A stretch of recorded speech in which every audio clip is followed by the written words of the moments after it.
Dimple lucky को बहुत कुछ बोले जा रही थी। वो उसकी बातें बस सुन रहा था और देख पा रहा था कि डिम्पल कितनी बदल गई थी। तभी उसका फ़ोन बजा। लकी ने फ़ोन उठाया। वो कुछ बोल पता उससे पहले ही सामने से आवाज़ आई, बहुत हो गया लक्ष्मण, अब बस जल्दी से घर आ जा। आवाज़ सुनते ही लकी एक पल में उसे पहचान गया और उसके दिमाग से डिम्पल के सारे ख्यालात भी जा चुके थे। सिर्फ उस आवाज़ को सुनकर ही उसकी आंखें भीग गई थी। फ़ोन पर लकी की माँ थी और लकी अपनी माँ की आवाज़ पहचान गया था। मैं जल्दी आऊँगा माँ, बस पढ़ाई ख़त्म करते ही आ जाऊँगा, लकी ने कहा। उसकी आंखें डब्बा आई थी। इससे पहले कि वो आगे कुछ और कह पाता, उधर से उसकी माँ ने कहा, बस अब और कितना पढ़ेगा, तू अब जल्दी से आ जा, मैंने तेरे लिए एक लड़की ढूंढ रखी है, उसकी माँ ने कहा। और ये सुनते ही उसके होश उड़ गए। वो अभी डिम्पल के सदमे में बाहर भी नहीं निकला था और इधर उसकी माँ ने उसके लिए लड़की भी ढूंढ ली थी। माँ मैं अभी क्लास में हूँ, आपको थोड़ी देर बाद फ़ोन करता हूँ, लकी ने आगे की बात से बचने के लिए कहा और फ़ोन रख दिया। फिर वो क्लास में आ गया। क्या तुम ठीक हो? साक्षी ने लकी के कंधे पर हाथ रखते हुए पूछा। उसे सच में लकी की चिंता हो रही थी। लकी ने उसकी ओर देखा और मुस्कुरा दिया। साक्षी ने हल्के हाथ से उसके कंधे को सहलाया और बोली, देखो, वैसे अब इसमें पछताने जैसी कोई बात नहीं है। डिम्पल का असली चेहरा हम दोनों के ही सामने आ गया है। अगर ये थोड़ी और देर से आता तो दर्द ज़्यादा होता, इसलिए जो हुआ ठीक हुआ। तुम्हें ऐसी लड़की के लिए परेशान या दुखी होने की कोई ज़रूरत नहीं है। लकी ने सिर्फ हाँ में अपना सिर हिलाया और अपनी मुस्कान को और थोड़ा सा बड़ा कर लिया।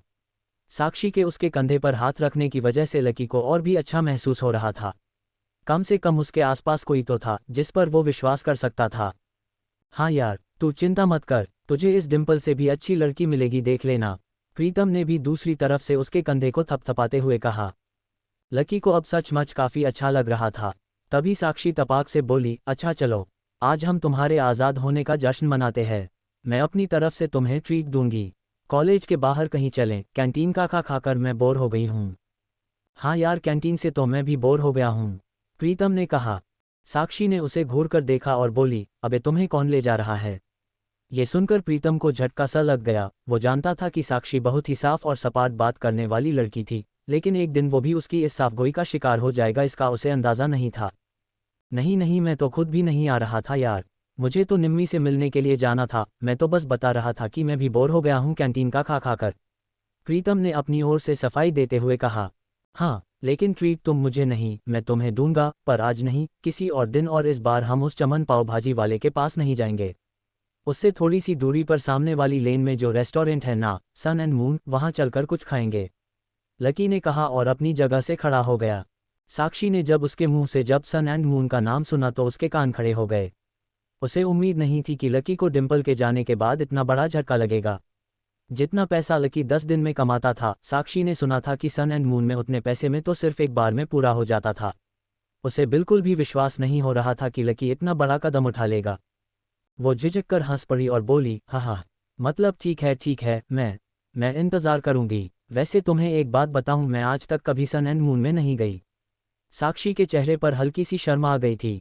साक्षी को लग रहा था कि लकी सिर्फ जज्बात में बहकर ये बात बोल रहा है कि वो उसे सन एंड मून में ट्रीट देने वाला था, लेकिन उसे मालूम नहीं था कि वो साक्षी को जिंदगी भर भी अगर वहाँ खिलाता तो भी उसकी जायदाद पर कोई असर नहीं होने वाला था। ठीक है, तो फिर मिलते हैं, साक्षी ने कहा और वहाँ से निकल गई। इधर प्रीतम और उसके दूसरे दोस्त भी उसे अपने साथ लेकर कैंटीन की ओर आ गए थे। जैसे ही वो कैफेटेरिया में दाखिल होने वाले थे तभी अचानक से गर्वित रुक गया। उसकी आंखें उसके फ़ोन पर गड़ी हुई थी और एक पल के लिए फ़ोन को देखने के बाद गर्वित ने कहा, भाई साहब, ये अमित ने ग्रुप चैट पर अपनी ही फजीती करवा ली। खोलो अपना हॉस्टल वाला ग्रुप खोलो, देखो क्या लिखा है इसने। लकी और प्रीतम ने तुरंत अपना फ़ोन निकाला और हॉस्टल वाला ग्रुप खोल लिया। हालांकि लकी ने हॉस्टल छोड़ दिया था और सिर्फ डिम्पल की वजह से वो एक छोटे से कमरे में रहने के लिए आ गया था, फिर भी उसने हॉस्टल का ग्रुप नहीं छोड़ा था और ना ही प्रीतम और गर्वित उसे वो ग्रुप छोड़ने देना चाहते थे। गर्वित की बात सुनते ही तुरंत उन दोनों ने अपनी जेब से फ़ोन निकाला और देखा। अरे बाप रे, कितना बड़ा गधा है ये, लकी उन दोनों की तरफ देखते हुए बोला।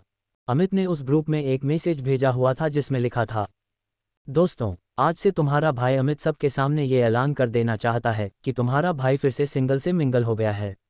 सब के सब जल्दी से हॉस्टल आ जाओ, आज का लंच तुम्हारे भाई की तरफ से। चलो अच्छा है, किसी को तो लड़की मिली, वैसे भी इससे इसका अकेलापन झेला नहीं जा रहा था, लकी ने कहा। चलो चलो हॉस्टल चलते हैं, साले की आज जमकर खींचेंगे, प्रीतम ने कहा। गर्वित और प्रीतम तो आगे बढ़ गए थे, लेकिन लकी वहीं पर रुक गया था। वो उनके साथ आने में थोड़ा सा झिझक रहा था। अबे क्या हुआ, तू क्यों रुक गया? भूख नहीं लगी है? गर्वित ने पूछा। लगी है यार, पर तुम लोग जाओ, मैं यही कुछ खा लूँगा। लकी ने अपनी नज़र बचाते हुए जवाब दिया। अरे अब यहाँ किसके साथ खाएगा?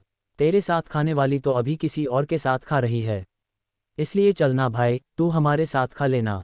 वैसे भी अमित ने पूरे ग्रुप को बुलाया और पूरे ग्रुप में तू भी तो आता है, प्रीतम ने कहा।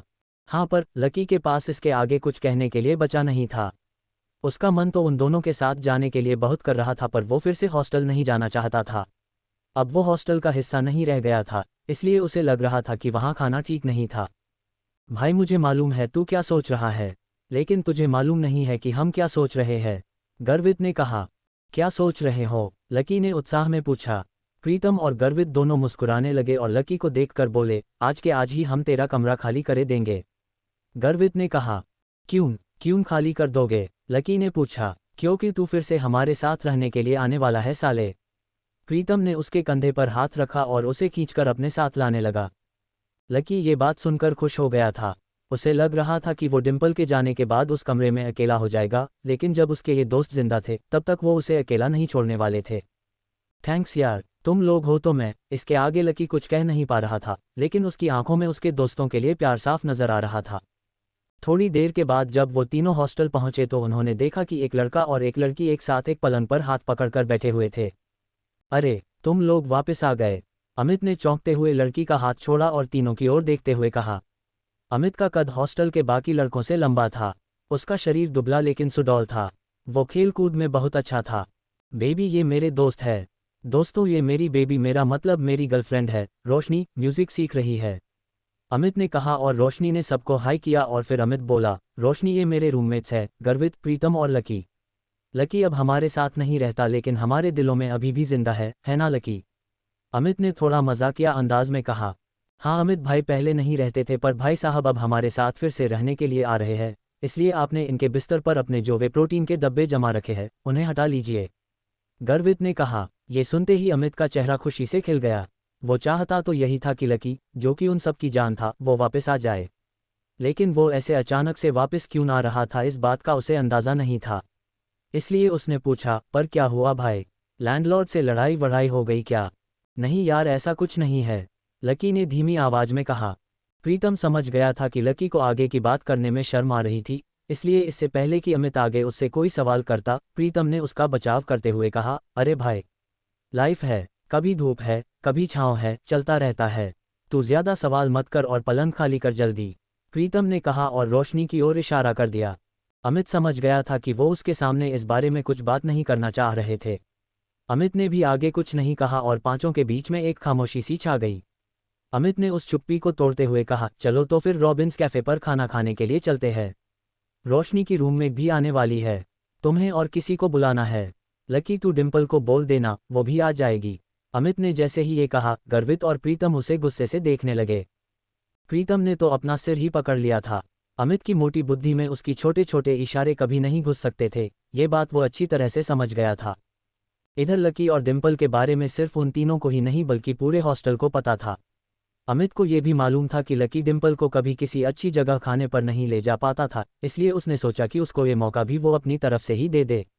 अब इससे पहले कि प्रीतम लकी की घाव को ढंकने की कोशिश करता, उसने खुद उसे कुरेदते हुए कहा, अमित, मैं और डिम्पल अब साथ में नहीं है यार, तुम और डिम्पल साथ में नहीं हो मतलब? ये सब कब हुआ और कैसे? अमित ने लकी से पूछा। उसका मुंह सवाल पूछने के बाद भी खुला का खुला ही रह गया था। अब हो गया तो हो गया ना यार, सब आज ही जानना है क्या तेरे को? गर्वित ने उसे थोड़ा सा फटकारते हुए कहा। अमित समझ गया था कि इस बारे में बात करने के लिए ये सही मौका नहीं था। अमित हमें निकलना चाहिए यार, मेरी रूममेट्स का मैसेज आया है कि वो लोग निकल चुकी है। वो पहले से ही बहुत भूखी है और अगर हमने उन्हें वेट करवाया तो वो मुझे ग्रिल करेंगी, रोशनी ने कहा।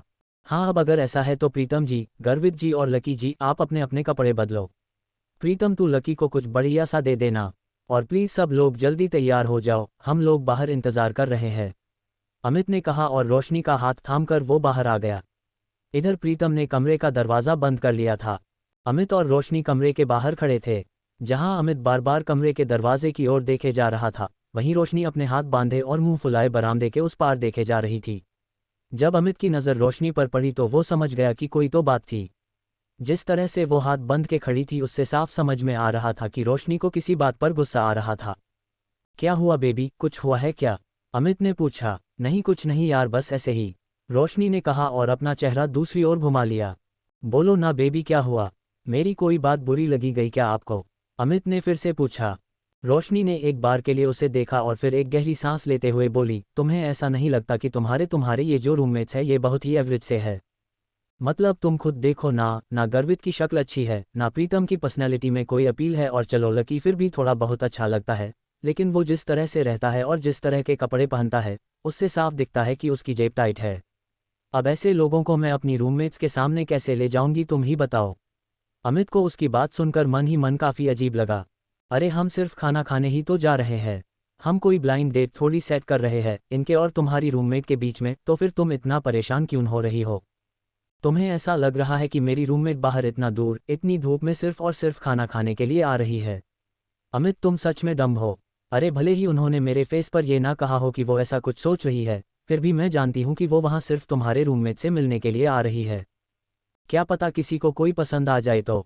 मैंने उन्हें तुम्हारी फ़ोटो दिखाई थी, तुम्हें देखते ही सबकी ज़ुबान ऐसे लप लप होने लगी थी और उन्हें लगा कि तुम्हारे रूममेट भी तुम्हारे जैसे ही होंगे, इसलिए वो सब मुझे उन सबको भी खाने पर लाने के लिए कह रही थी। रोशनी ने चिढ़ते हुए कहा। हाँ बेबी सॉरी, मुझसे गलती हो गई, मैंने तुम्हें बताया ही नहीं कि मेरे सारे रूममेट बायोलॉजी सेक्शन से है, अमित ने कहा। असल में वो था सपोर्ट कोटा से, लेकिन वहाँ पर जगह नहीं थी इसलिए उसे लकी की डॉर्मेटोरी में शिफ्ट कर दिया गया था। अब इसमें मैं क्या करूँ? तुम ये सब मुझे अब बता रहे हो? एक काम करती हूँ, मैं लंच कैंसिल कर देती हूँ, बोल दूंगी अमित का ट्रेनिंग सेशन शुरू हो गया है, रोशनी ने फिर से चिढ़ते हुए कहा। अरे नहीं यार नहीं, प्लीज़ ऐसा मत करो, अमित ने उसके आगे हाथ जोड़ते हुए कहा। अगर ऐसा हो जाता तो प्रीतम और गर्वित उसकी नाक में दम कर देते। वो दिखता पहलवान सा था लेकिन उसे इन दोनों से बहुत डर लगता था। तो फिर ठीक है, अब वहाँ इनके साथ जो कुछ भी हो उसके लिए तुम मुझे ब्लेम मत करना प्लीज़, रोशनी ने कहा। और इससे पहले अमित उससे आगे कुछ कह पाता, रोशनी का फ़ोन बज उठा था। हेलो, हाँ कोयल, अच्छा तुम लोग पहुँच गए? हाँ हाँ, इतनी भी जल्दी क्या है, जब तुम मिलोगी तो खुद ही देख लेना। अच्छा तुम्हारे सिर में चोट, अच्छा अच्छा ठीक है, हम बस आ रहे हैं, रोशनी ने कहा और फ़ोन रख दिया। ये कोयल वही थी जो आज सुबह ही लकी से बैंक में टकराई थी। वो रोशनी की बहुत अच्छी दोस्त थी और इन सब में सबसे अमीर। इतने में गर्वित, प्रीतम और लकी कमरे से बाहर आ गए थे। इधर तीन सुंदर सी बन ठन के आई हुई लड़कियां एक टेबल पर पहले से ही बैठी हुई थी। उनकी शक्ल सूरत और कपड़े देखकर ही ये पता चल रहा था कि वो पैसे वाले घरों से थी। उनमें से एक लड़की का चेहरा छोटा और गोल सा था, उसकी आंखें बड़ी बड़ी और चमकीली सी थी और उन तीनों में सबसे सुंदर वही थी। कोयल, तुम्हारे सिर पर कुछ लाल सा लगा हुआ है, कहीं कोई चोट वोट लगी थी क्या? एक लड़की ने कोयल से पूछा। कोयल ने तुरंत अपना फ़ोन निकाला और अपने सिर पर लगी चोट को देखने लगी। फिर उसने कहा, अरे यार, आज सुबह जब मैं अपने पापा के साथ न्यू सिटी बैंक गई हुई थी तो वहाँ पर एक गधे से टकरा गई। इतना बेवकूफ़ आदमी मैं अपनी ज़िंदगी में नहीं देखा, मन तो कर रहा था उसका मुंह नोच लूं, कोयल ने कहा।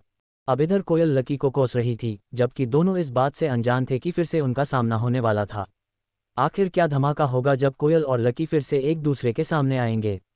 क्या वो लकी की इंसल्ट करेगी, वो भी उसके दोस्तों के सामने, या फिर लकी उससे इस बार जवाब देगा?